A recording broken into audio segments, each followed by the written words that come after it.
For this video, I would like to try something different and teach you how a doctor tries to diagnose a patient. You can think like a doctor. Having a fever is defined as a temperature greater than 37.8 degrees centigrade or 100 degrees Fahrenheit. Here are the basic questions. Number 1, how high and how long is the fever? Number 2, was the patient exposed to anyone with fever or cough in the past 2 weeks?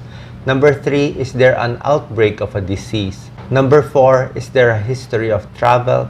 Depending on which country you lived in, there could be diseases more common in that area. Aside from fever, ask the patient for these symptoms. It's not 100% accurate, but it applies to the usual cases. First, let us divide fever into those less than 7 days and those more than 7 days of fever. In the first category of fever less than 7 days, check the following. Number 1, presence of body pains, joint pains, and feeling of tiredness. Consider the flu. Number 2, did the patient lose his sense of taste and smell? Are there many cases of COVID in the area? Consider COVID-19 infection. Number 3, presence of swollen tonsils. Consider acute tonsillopharyngitis. Number 4, presence of urinary symptoms such as difficulty in urination or painful urination.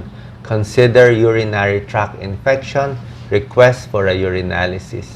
Number 5, presence of diarrhea and low-grade fever.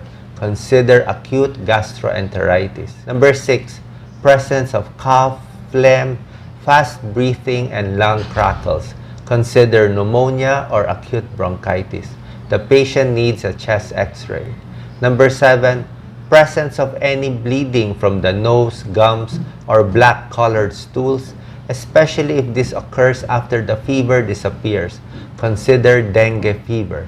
Check the complete blood count and platelet of the patient. Number 8, presence of yellowing of the eyes called jaundice and tea-colored urine. Consider liver problems such as viral hepatitis or leptospirosis. For long-standing fever of more than 7 days, here are our differential diagnoses. Number 1, low-grade fever in the afternoon, especially if with exposure to a family member with cough. Consider tuberculosis. Do a chest x-ray. Number 2, severe headache and high-grade fever. Consider typhoid fever or meningitis. Number 3, did the patient travel to a malaria-endemic area? Is the patient having fever and chills every 2 to 3 days? Consider malaria. Number 4, presence of heart murmur upon examination by a doctor. Consider heart valve infection, medically called infective endocarditis. Finally, watch out for these danger signals. When a patient shows any of these signs, you need to bring the patient to a hospital quickly.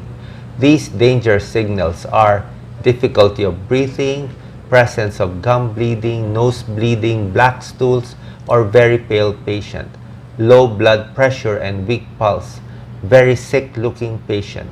For unclear cases of fever, it is always best to consult your doctor. I hope you learned something today about the various causes of fever.